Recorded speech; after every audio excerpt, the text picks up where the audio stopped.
উপজেলার ৮ নং কৈকুরি ইউনিয়নের সেনাবাহিনী অভিযানে ৩০ ইস্ট বেঙ্গল অধীনস্থ পীরগাছা সেনা ক্যাম্পের এক দল চৌকস টহল দল গোয়েন্দা সূত্রের ভিত্তিতে চৌধুরানী বাজারে অভিযান চালিয়ে ২ কেজি ১৯০ গ্রাম গাঁজা, ৩টি মোবাইল সহ ২৫৫০ টাকা দিলীপ কুমার নামে এক ব্যক্তিকে আটক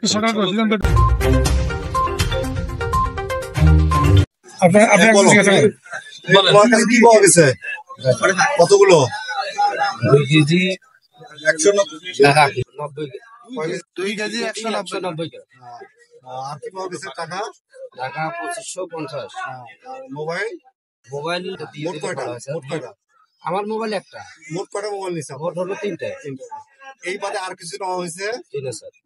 আর দোকান কোনটা? আমার এটা। দোকান এখন কার কাছে থাকবে? আমার এখানে লোকজন আছে তো।